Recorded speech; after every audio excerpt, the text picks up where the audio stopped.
Hi, I'm Urmi, editor of MoveSmartly.com, and this is the Move Smartly Show.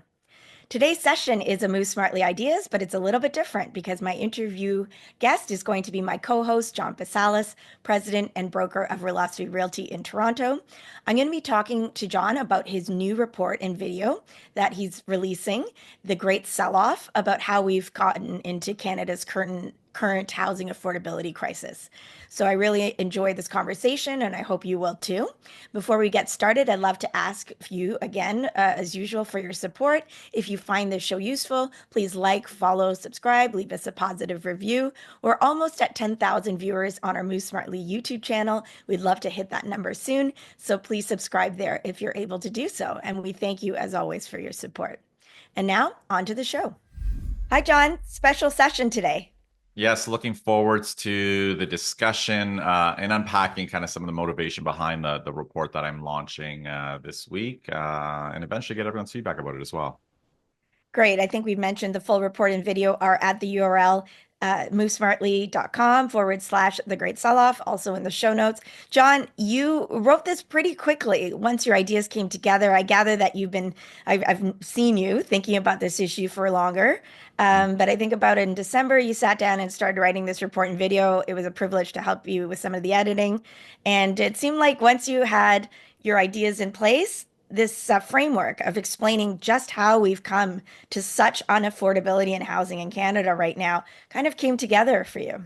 Yeah, I kind of did. It was interesting. I mean, like you said, anyone who follows me knows I've been thinking about these issues for a long time. So they've been marinating there for a little bit. But, the process of writing, I mean, I enjoy it. It's wonderful because I think it forces you to distill the ideas, to tell a story, to build a framework.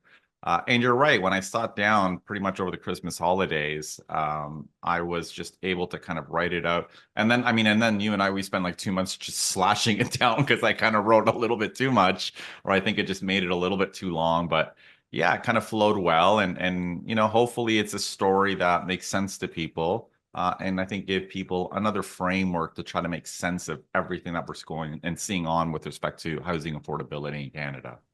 Well, I really loved how thorough it was. It took us from, a time at almost Confederation upwards, just describing the different ways Canada has organized itself as a society around the question of housing.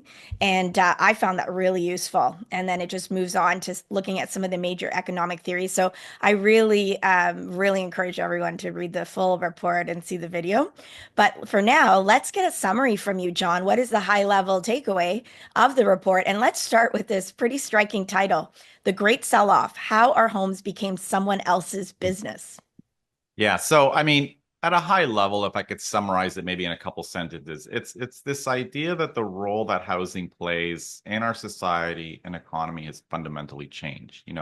30, 40 years ago, houses were just shelter for families, and today they are financial assets and financial instruments. And because of that shift, it has severed this traditional relationship we're supposed to hearing about, this relationship between house prices and incomes. So the problem we have today is not just about supply, it is really about this shift, this changing role that housing has played in our society. And the solutions really needs to think about this role and the role that we want housing to play in our society going forward. It's not just about supply. All right. So, what led you to actually sit down and write the report?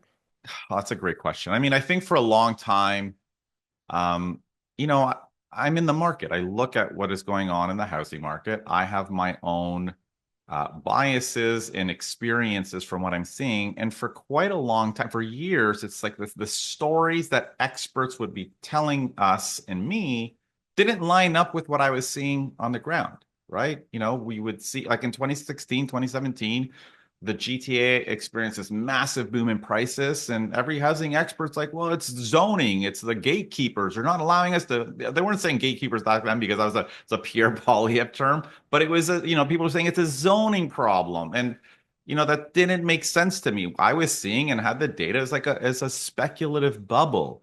Moving forward, we had this massive population boom. We had record low interest rates, investment demand was surging. People who were buying homes for different purposes, renting them out. as Airbnbs. And like, again, the narratives were it's just a supply problem. We just need to build more homes. And the only reason we're not is because of these big gatekeepers, these terrible gatekeepers across the country that are restricting supply. And on the ground, that didn't make sense to me. You can't, again, the experts were talking about tripling the number of homes we build in the short term to keep up with population growth. Doesn't make sense to me. You can't triple housing completions overnight. And then beyond that, I read a lot of, Robert Shiller's work. He's a Nobel Prize winning economist, very sharp, obviously. But, a lot of his work, he would talk about in the past that housing is not a great investment, which is a very interesting idea because he said if you look at the 100 years before the 1990s, home prices didn't really appreciate very much. If you adjust for inflation, they were pretty much flat. So his argument was that it's not a really great investment. And what happened during the US bubble in the early 2000s, his argument was, well, that's a fad. And, something happened and people got exuberant. And that's probably not going to come back again. This idea that homes are an amazing investment. And again, on the ground, you see this massive disconnect from what he's saying versus what's happening. No, not only did that fad not end, it actually, the investment behavior accelerated. You have base Wall Street companies raising $100 million funds buying houses. If homes are a terrible investment, why is Wall Street buying them? So there's this massive disconnect from the stories the experts were telling us from what I was observing. And, at the end of the day, I think I ended up feeling the way a lot of average people feel, where they feel like there's this injustice going on, okay, where this younger, I'll say younger, but it's not all young. It's, could be someone in the, 40s who are shut out of ownership, and the stories they hear don't add up. And they feel like the system, our political system, is kind of taking advantage of them, but they don't know how. They don't know why, and they can't explain what's going on, because the theories don't add up, but they don't have an alternative framework to think about it. And this is kind of how I felt. I mean, I was kind of pissed off because we see how housing affordability is impacting people. We see house prices running out of reach for a lot of people, but I didn't have an explanation for people. And I think for me, I had to dig down and try to come up with an alternative framework, an alternative explanation for people. And not because I love reading academic papers in my spare time. I mean, that's not how I want to spend my weekends, right? I mean, 80% of the papers, whatever I quoted in my report, I mean, I have no interest in reading, but I had to read because if you're trying to come up with another idea, you have to look to other scholars, and I think that's the key thing with social sciences. We are hearing one perspective of this social issue. The reality is there are different views. Everything in my report, it's not like I cooked them up. At the end of the day, I took other people's ideas and trying to amplify them, right? Economists, experts, academics who are not on Twitter, who are not writing about these issues, who are not in the news, whose research is not funded by builders, they have a different perspective. And really, that's what I tried to do. And that's really what I came to. And the conclusions ultimately I came to were quite different from the ones that we're hearing today. And I think that's really kind of the motivation behind writing this piece. Wow. So that's dedication because along with reading all those papers you didn't really want to, you completed a doctorate in housing economics while doing that. So you really did take a deep look. And I'm hearing from you that you didn't find satisfactory answers even in the deeper economic literature that were matching up with what you were seeing on the ground, especially in Canada's markets. Well, I was not so much the economic literature. Like there are a lot of other academics who are not writing about housing from a supply demand, they're just widgets perspective, right? They're taking a broader look. So a lot of the ideas in my paper are rooted in academic literature, quite frankly, right? It's just different academics, people who are more interested in housing from a social lens, people who are interested in the role that financial markets, that capital plays, that monetary policy, all of these other things that are not just thinking about them as little widgets in a factory got to pull a lever and increase supply. That is one narrative, that is one view, but there are other perspectives. So it's all rooted pretty much in the literature. It's just different ideas. So is that the conclusion you came to instead, that we're only hearing part of the story? Well, yeah, I think the conclusion I came to, I mean, that's certainly we are only hearing part of the story. Only part of the story is being amplified. The story that is really driven by the building industry and the people who advocate them. But the conclusion really, I think, is this. Um, so here's the idea. I mean, when we think about this idea that the stories we hear or the stories, the explanations, the economic theories we're told should be true don't really explain the reality we live in. You know, it really made me think about this book by a philosopher named Thomas Kuhn. What's it called? This Theory of Scientific Revolutions, I think. And he talks about how um, changes happen in scientific theory. And his idea is that for the longest time, the explanations scientists have or social scientists have fit a particular paradigm. There's foundational ideas that underpin how they explain the world around them, uh, and the explanations and solutions that they use to describe the world around them. But over time, anomalies start to build up that they can't explain. And at the beginning, they just dismiss them, they kind of ignore them. But then the anomalies become so significant that the world we live in can't be explained by those old ideas. And you enter a new paradigm that describes the world we live in. And I think this is the foundational idea that I think everyone needs to understand. And to keep it simply, I'll try to explain what I mean by this whole idea of a paradigm shift. 40, 50 years ago, the people buying homes were families. That's it. It was shelter almost like entirely. There is a natural anchor to how high home prices go. And that anchor was income. And of course, credit, but credit wasn't widely available after World War II. Getting financing was a lot harder. So the main anchor were incomes. So home prices really couldn't skyrocket too much. Well, now suppose that the main buyers of homes in a particular country are not just families anymore. That you just open it up to the whole world and say, you know what? Come over, park your cash, buy up some houses, and global capital can flow in. Well, all of a sudden, you start changing the role that housing plays.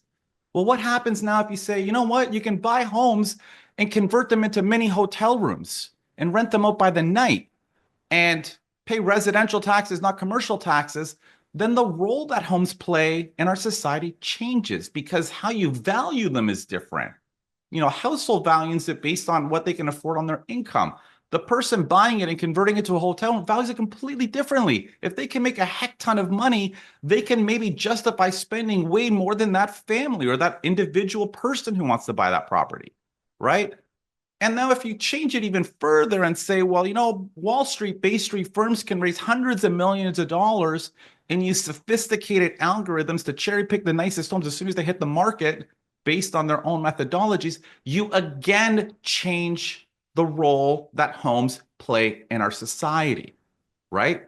And I think this is the most important thing. The role that homes play in our society is completely different today. The old rules don't apply. Homes are not constrained by wages, they're driven by capital. Okay. And that is a fundamental shift. And most housing economists or experts and most politicians are kind of ignoring that. Like it's kind of irrelevant. It's really the gatekeepers in the cities that are restricting supply. And I don't believe that theory. You know, again, I prosecuted it, and it doesn't make sense to me. It doesn't make sense to me. So I think the key thing, at least from my perspective, that I think people need to understand is that the world we live in today has nothing to do in terms of housing with 30, 40, 50 years ago. The role that home plays in our society is very different. And I think that's the most important thing people need to understand. So what I'm hearing is if coming back from the wars, there was a supply and demand issue, just not enough supply, and Canada went on a national home building spree, with various actors getting pretty active, including the federal government. That's that common sense idea Mhm. that you were saying, along with other ideas that home prices would be anchored to income or average income. And there's some other ideas that I've also seen shattered in the Toronto housing market since we've been at it. I remember, John, when you started writing over 15 years ago, when we began, about the strange phenomenon of investors paying more for pre-construction condos Yeah. than resale. So Yeah. that rule was being turned on its head, Hmm. right? Usually tying up your capital in a future project entails risk. Yeah, Why are you paying exactly. a premium? Hmm. So I also agree with you that I, even on the ground, observers would have started to see some of these rules just not fit. And I guess what you were saying is whether these were explained as being temporary anomalies, you didn't see them dissipate over Hmm. time. Exactly. And that led you to sort of look at some other factors. So, if I take your argument that hypercapitalization of housing is one of the biggest drivers of our unaffordability crisis today, I'm wondering if that still ties into, let's say, some of the arguments that you've been arguing against the supply issue. Isn't it our lack of supply or the fact that houses are so dear or so rare that makes them so attractive as investments? The basically, that is still one of the drivers. And we hear this not only, like you said, in the gatekeeping arguments we've been hearing recently from politicians in Canada, but before that, NIMBYism, not in my backyard, has been critiqued, and other sort of trends. So this has been a longstanding feeling Hmm. that somebody's stopping us from building all the homes we need. Is that not true at all? So this, yes, I don't want to say it's not true, but here, I mean, here are the problems I have. And I mean, to be clear, this is the argument that you just made or are challenging me with is the dominant argument that exists in society today. That the barriers that were just the cities and the gatekeepers and the red tape, they're just not allowing people to build, build, build. And if you get government out of the way, they'll unleash so much supply that homes will be affordable for all of us. And this is the abundance theory. Now, there's a there are a couple of problems I think I have with it. Before I talk about the problems, I mean, let me be crystal clear. 100% municipalities should be removing the barriers. It should not take as long as it takes in Toronto to approve projects. We should allow higher density housing in urban neighborhoods. All of these ideas are 100% correct. I agree with you. Higher density is better. Fewer restrictions is better. Canada's like such a challenge. It's like an uphill barrier to build in. It's remarkable people even build homes in Toronto. The barriers are so high. So 100% we should be removing them. The problem I have with a lot of these ideas and theories is, I mean, and a lot of these people identify as the YIMBYs, the yes in my backyard people. Um, a lot of the challenge I have with the ideas with these is that they think this is it. Like this is the problem. This is this almost practically the single solution. You just got to focus on that and it will solve everything. And there are, again, two kind of common ideas with this supply side theory that, again, don't really pass the sniff test for me. Again, like you have to challenge what you're seeing, what you're hearing. That's just my instinct, and I don't buy it. And I think there's actually one tweet I remember a little while ago, and I think it's because it summarizes it quickly. There's effectively this idea that if you allow supply to increase, it'll make things affordable. And there's this economist, I think he's from Australia, who's again one of these supply side economists, and they were having these debates about the role that high immigration was having on housing in Australia. And he posts a tweet and he says something like, high immigration doesn't cause the price of bread and the price of newspapers and the price of bicycles to skyrocket because we allow supply to increase for those goods. Okay. So this is a PhD economist. I think the guy's from Wharton, and I'm going to try to find the tweet so I can share it here. The problem with this argument is that he's comparing houses to bread, newspapers, and bicycles. Okay. a house is a financial asset. Okay. Bread and newspapers are perishable. They have a shelf life. Newspapers is barely a day. Bread will last a week, right? And while bicycles are a durable good, they depreciate over time. So comparing these things is very different. Secondly, so they're not little widgets. The homes are very different. It's a financial asset that appreciates over time. The other thing is homes are a human necessity. It's not a newspaper and is not a bicycle. Bread, to some extent can be a human necessity. I mean, today we have substitutes if we didn't have bread. But, incidentally, there was a time in the late 18th century where scarce flour created a crisis because at the time, flour and bread was the main food that people were consuming, you know. And what happened when it was so scarce and the demand significantly exceeded the supply? It led to hoarding. It led to speculation and skyrocketing food prices. And then, of course, this was, kind of one of the catalysts to the French Revolution, right? So again, when something is a human necessity and the demand exceeds the supply, you're going to have these challenges. Now, I just said something that's probably going to make every Yimby bang their hand, fist on their desk saying that I'm missing the point. The point is demand should not exceed supply. We should be able to make it so abundant that supply exceeds demand. And again, I think this is the second issue that I have with these theories. If you think of like supply, like, and again, we got to think of it in terms of analogy. If you think of supply and demand as two cars that are about to hit a racetrack, okay, there's two things we want to think about. Which one has the potential to have the maximum velocity, speed, right? Which one is going to be the fastest? And again, the supply side theory people argue that if you just remove the red tape and the supply constraints that municipalities put on homes, supply will exceed any demand in housing. It has the ability to outpace it, right? And some of them actually believe it can accelerate more quickly than demand. And I have a problem with, and this is the theory that Canadian politicians were advocating for when our population was booming 1.3 million people per year in Canada, where we normally grow by 350. And the housing experts and the politicians said, well, this is sustainable. We just need to triple the number of homes we build. What they were saying is that they believe supply can grow far more rapidly than any change in demand. This is the thesis that they're arguing. And I don't believe it. I don't believe it, like for two reasons. Number one, supply is not just constrained by municipal regulations. If you're building in the suburbs, you need water, you need sewers, you need roads, you need new infrastructure.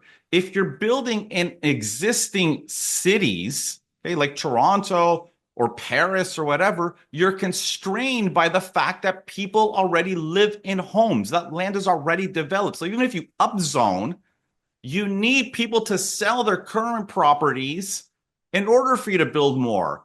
If Paris came out and said in their downtown core, rather than allowing, whatever their maximum height is now, 6 stories, that the city said, we'll allow everyone to go up to 12 stories, could they double completions in the short term? No, because people live in those homes. You need a builder who's going to assemble land, people to sell to actually increase that supply. So supply is always going to be constrained, and not just by municipal restrictions, but demand, capital. What frictions does capital have? It doesn't have any friction. I mean, sure, it could slow down sometimes when there are other alternative investments, but in periods, especially with low interest rates, there are no constraints to capital. And this is the disconnect I have with the expert theorists on the supply side, where it doesn't make sense to me. And to me, the narrative I'm explains like makes me make sense of why prices have skyrocketed, right? And listen, you don't have to believe my theory. I'll leave you with kind of one thought as I wrap up this supply versus demand. The supply experts often talk about how states like Texas where they allow people to build, build, build. Home prices shouldn't appreciate very much, aren't going to appreciate much, so on and so forth. Rent should be modest, shouldn't see a lot of price growth.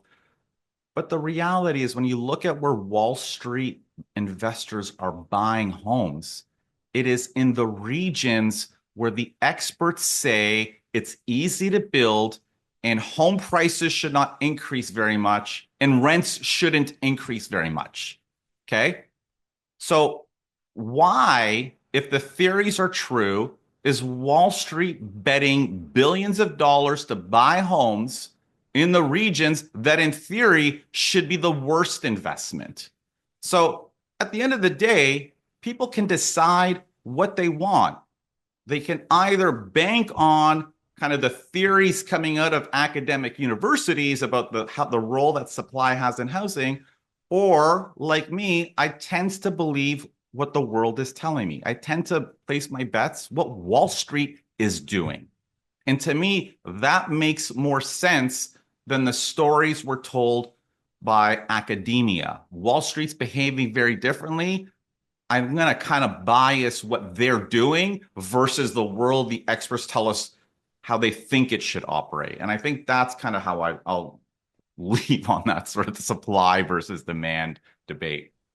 Very interesting. Yeah, I mean, if I just use that same rule for myself, two things that I've always struck me is we have not been able to ramp up our home building in Canada for many decades. It's just been at a solid number, a flat line.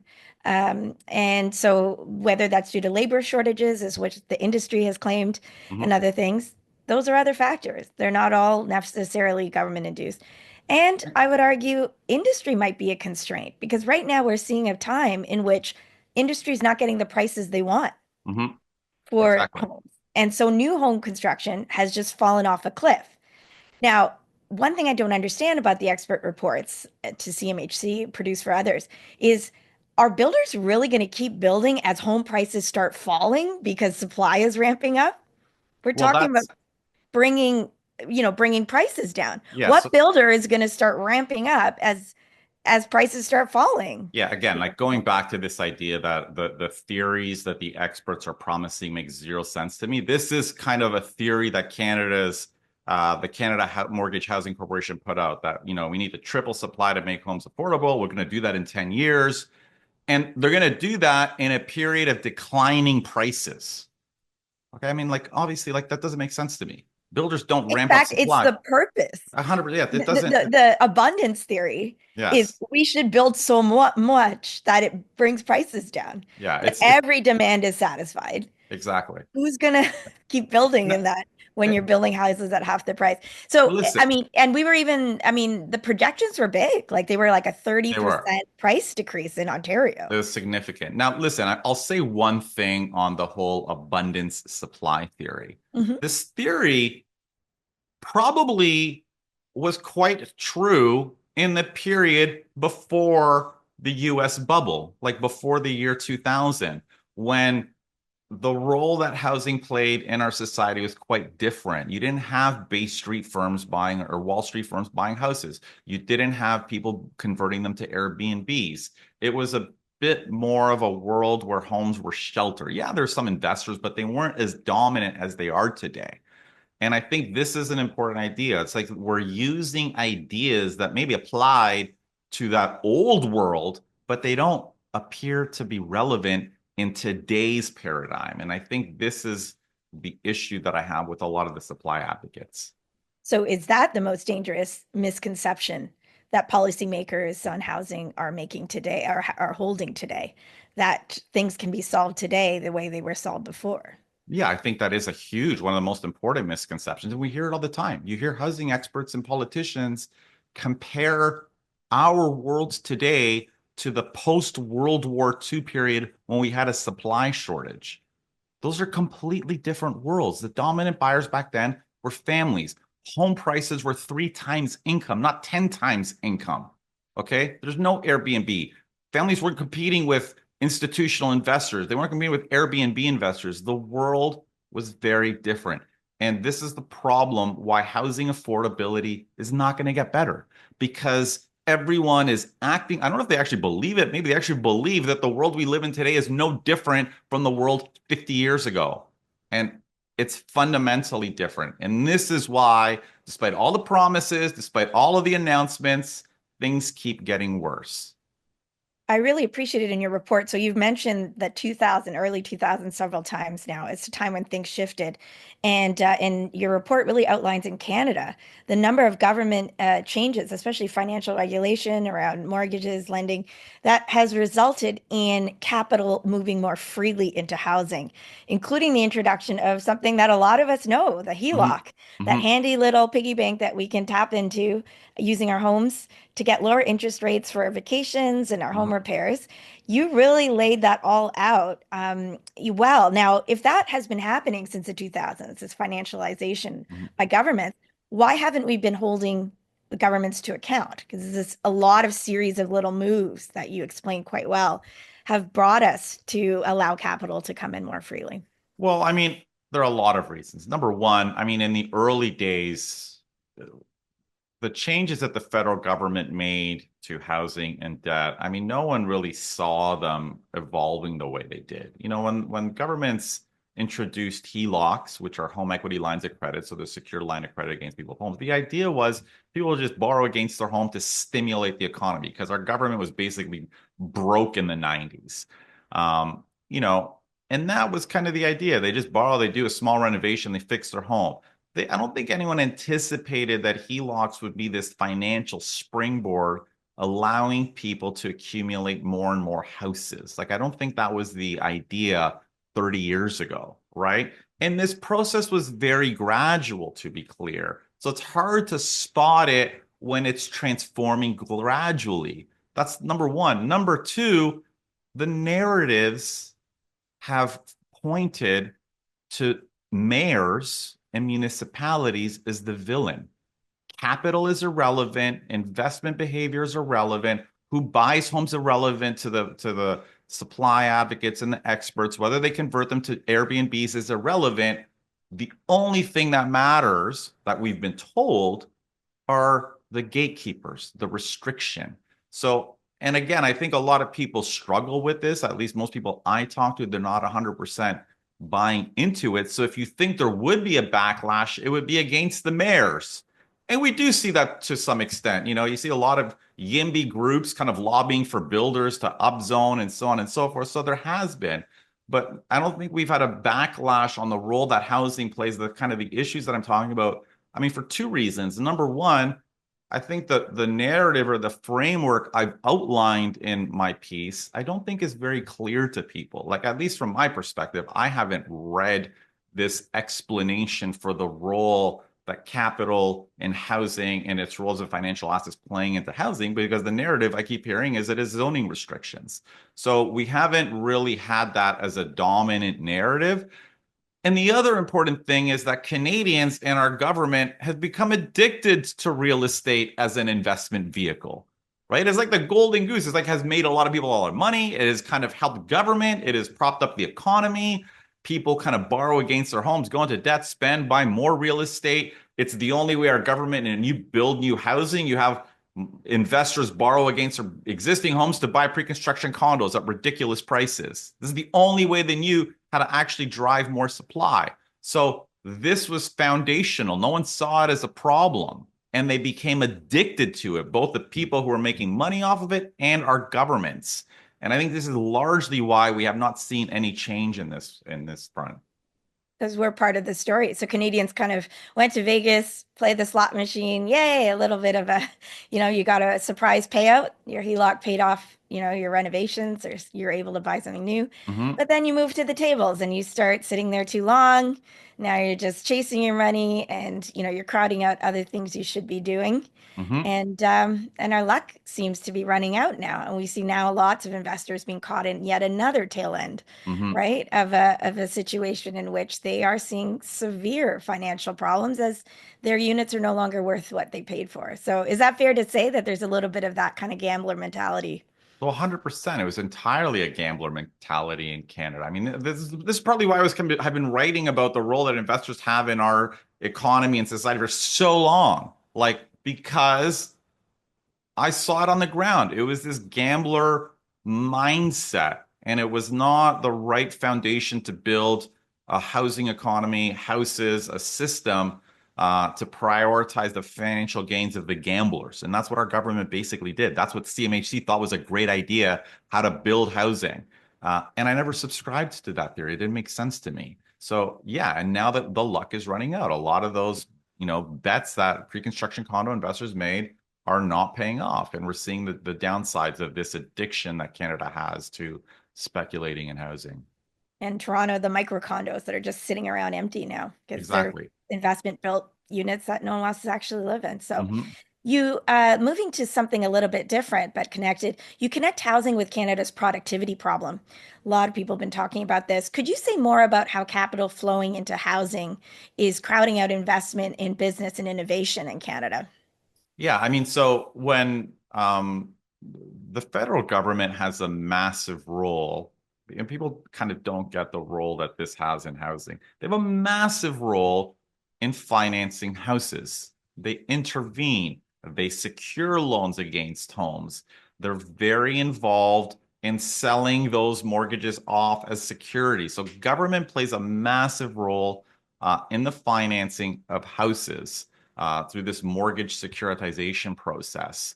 And, a number of economists, I think there was a Bank of Canada report I cited as well, that kind of touched on, I think years ago, that one of the negative side effects of this is likely going to be it's going to put upward pressure on prices because you make more credit available to buy homes, right? Because the demand for homes is not just the demand and supply from people who just want to live there. Credit plays a massive role. The more money you make available to buy real estate, the more people are going to buy real estate. So they've incentivized kind of lending against homes. And one of the negative side effects was that it was going to disincentivize lending to businesses. And I think anyone who owns a business knows this and sees this. It is a lot harder to get a loan for your business than it is to buy a house. Not only is it harder, it's actually just more lucrative to buy a home because you can buy with 20% down. You're making a decent return on a leveraged asset. The people who bought homes rather than invest it in their businesses are better off today if they did that 10 years ago. And I think that's a broken system. When your government makes it more lucrative to just sit and buy houses and wait for prices to rise rather than creating a business, invent things, and grow your own business to build our economy, the whole system's broken. And I think this is one of the fundamental problems that we have in Canada. And this is why Canada has among the highest debt to GDP ratio, like household debt, and among the worst productivity growth in the OECD because all we don't invest in businesses, we just park money in houses. And it's all connected. It has driven up home prices, it's made harder for people to buy a home, and it is kind of killing business innovation. This addiction to hoarding houses. They're all connected, and I think it's a huge problem, not just for housing, as you said, for our business, for Canada's future. We can't build a future when the get rich quick scheme in Canada is just to buy more houses. Talking about another major problem, shifting a bit, you write about a generation of landlords that we've become in Canada. What would a future look like where today's younger generation becomes the generation of permanent renters? What are the impacts on our economy and society? Um, so this is a tough question, but I don't necessarily think um, prioritizing renting is a problem. Okay. I don't necessarily think everyone needs to be a homeowner, right? But we have to keep a couple things in mind. Countries like Germany that prioritize rental, Austria, there's a bunch of countries in Europe that prioritize rentals. The social contract that people have with their government are completely different from what we have in Canada. Over there, rentals are prioritized. Tenants have security of tenure. They build a lot of non-market affordable homes. Okay. And because so many people are renters, the state is actually more involved in there's social transfers when people retire. How are people going to support themselves in retirement? Canada has something called like an asset-based welfare system where government said, you guys save for yourselves. And one of the most important investments is going to be to buy a home. And you can use that in your retirement. They don't have that as big of a priority in Europe. So their social contract with their state and their government is completely different. In Canada, we have a political and economic system that still has prioritized home ownership. We've just have not prioritized it for the next generation. We've just decided that homes should be used as financial assets to make my generation and the generation before me, the boomers, wealthier at the expense of the people who can't get in. Okay. And that is not the right way to convert a country from a home ownership system to a renter's system. It is not great, and it reminds me, and I have a quote of it in the book, of a quote from Frederick Hayek, who's a notable conservative economist, who he talked about that the system of private property is one of the most important guarantees of freedom, right? And now he was talking about it from a perspective where he's worried about when private property is centralized under the state, right? But the problem that we have today in our housing paradigm is that housing is not being centralized and consolidated under the state. It's being centralized and consolidated under the hands of the wealthiest individuals, households, and corporations.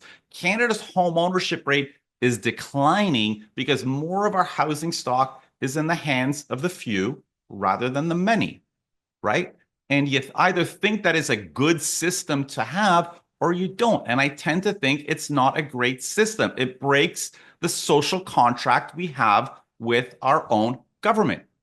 That is not what we have in Canada. In Canada, we have a system where you work hard, you save your money, you can buy an average priced home if you have an average price income. And that gives you a stable foundation, and it is part of your retirement investment, right? So Canada is using a completely different system where they're trying to shut out the next generation from owning a home by ensuring more homes are held by my generation and by the boomers and institutional investors who are loading up on houses. And I don't think that's the right way to move to a renter society. Move to a renter society, sure. Prioritize rentals, security of tenure, rent control, all of the things that the European countries have.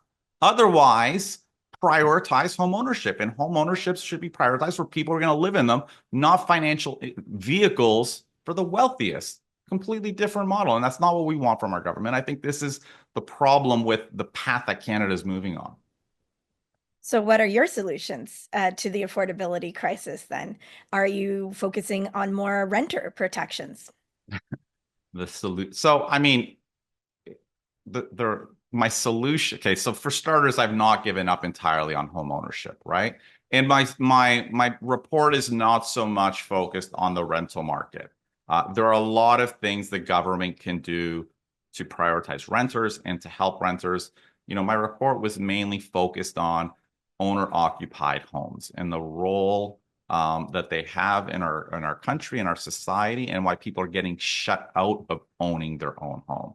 So, in terms of solutions, I mean, you'll have to read the report or watch the video. I mean, I don't want to unpack it now, but listen, I'll say a couple of things on the solutions. Number one, the solution, the writing and the research drove me to the solutions. And the solutions were uncomfortable for an entrepreneur, for a capitalist, right? Because you have to think about, if we think about the role that the state plays in our society, right?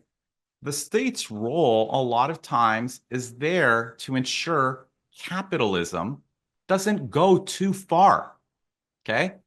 And what do I mean by that? Well, we have that. We have that in labor laws. If we didn't have labor laws, employers would be exploiting workers because why wouldn't they? Right. And that is the case probably in a lot of US states that have very relaxed labor laws because they prioritize corporations over workers. Right. We have that in environmental regulations. We don't allow corporations to dump all of their toxic waste into our soil, into our rivers, into our stream. That is capitalism going too far and having a negative effect on society. Okay. And yet, when it comes to one of the most essential things in our society, shelter, something that is not optional, we don't have a government that even thinks of guardrails to ensure that they remain affordable. We think Canada's approach, and this is the irony with a lot of people who think Canada's very left. Canada may have been very left, but not in their approach to housing. Canada's approach to housing is highly, highly free market conservative. It's allowing people to use homes however they want and shutting out an entire generation. And for me, when you get to this point where houses are driven by capital, people are hoarding them, people are converting them to Airbnbs, corporations are outbidding younger generations. I think, even as a capitalist, this is capitalism going too far. And I think that's what I mean when I say the conclusions for me were uncomfortable because I'm an entrepreneur, I'm a business person, but yet I can still see that there are moments in our society and our world where when capitalism hits a certain point, the social consequences as a result of it are not worth the benefit because there's only a few people who benefit from what's going on. Society as a whole is not benefiting from house prices in Toronto hitting 10 times income. There are a few people who are benefiting it. And I think this is the one takeaway I have. I think the government needs to play a more important role in housing. I don't think it's just about zoning restrictions. I think we need to be more mindful of do governments needs to protect this most essential good, which is shelter. And I think governments do need to play a role and a more active role in ensuring it's more affordable. You cannot just leave it to the free market because that's not working, obviously. So again, I think that is kind of all I'll say with respect to kind of my conclusions. And of course, obviously, I have my own biases, and people will disagree and will tell me why the free market is fixing everything. But again, I have these tensions with the role that the government plays in protecting people from capitalism going too far. And I think that's where we are with housing. All right. So, final question. Your work has a lot of data in it, but I'm hearing, even in your tone right now, a lot of moral urgency. Mhm. That really comes out in the report and in the video. I'm wondering who your ideal reader or viewer is. Who did you write this for ultimately? Well, I think everyone, because I think almost everyone is affected by this. It's not just people who are renting and want to buy a home in the future. I mean, they're obviously impacted by this crisis. But I think the majority of people who own, who have children who want to buy a home. I think in Canada, we have this idea that everyone who owns a home is really cheerleading the fact that home prices have skyrocketed because we've all made money. And yeah, we all have made money. But if you're a parent with children who are now shut out of buying a home, well, you're also negatively impacted by this, right? And a lot of the people that I talk to, if their decision, if they had the choice of maybe their house price not skyrocketing as much, but their children can still afford a home in their communities, they would probably not have their house skyrocket as much and have their kids afford a home in their community rather than become lifelong renters or needing to leave their city or province to find affordable housing. So this issue for me, like the audience, is almost everybody, aside from the people who are hoarding and capitalizing off this crisis. Okay. They're the only ones who might have a slight issue with it. If you're like maximizing your profits, you're loving Airbnbs, you're loving exploiting renters and doing all of that great stuff, you're probably not going to like anything I have to say. Right. But for most people, I think all of these issues are relevant. And I think this is what I'm trying to speak to because, again, the stories aren't adding up. I think if you prosecute them, if you really think hard about them, the narratives that the politicians and the housing experts are telling us don't make any sense. This crisis is not about thousands of cities in Canada colluding to restrict the supply of housing. And yet, this is what the experts want us to think. It is not. It is capitalism reaching its new phase, which has changed our housing paradigm, making our homes financial assets for the wealthiest. And I think we have to be mindful of this shift if we're thinking about what policies we want our politicians to introduce that's going to make it more affordable. Upzoning, legalizing fourplexes, it's all great. It's not going to change anything. It's not changing anything because that's not the problem. So I think this is the most important thing I want to take away. And I think this is who I'm writing it for. Really, most Canadians are impacted by this crisis, whether you're renting or whether you have children who are young and you eventually want them to own a home. And hopefully, this gives them a story and a framework that makes a little bit more sense to them than the framework and ideas that our governments and our housing experts have been selling them for years. All right. Well, great. Read the report, watch the video. Again, the URL movesmartly.com/the Great Selloff. The link is in the show notes. John, I think it would be great to hear from viewers and listeners to our show about their reactions to your work. Mm-hmm. So, encouraging everybody, leave your comments on our Move Smartly YouTube channel under the video, or you can email the show at askjohn@movesmartly.com. That will also be in the show notes. And John, maybe we'll do a follow-up session on viewer feedback. Yeah, for sure. We'll either get some questions from people. Hopefully, maybe we'll do a live session. We'll see. But yeah, I'd appreciate it because again, I think a lot of these are ideas that people aren't used to hearing. So I'm open to hearing people's questions, people's feedback, and maybe we'll do a session in the future about that for sure. Sounds great. All right. Well, thank you very much, John. Congratulations. Thanks to our viewers and listeners for joining us as always. We'll be back next week with the next show episode. And until then, thanks for your support. We'll see you then.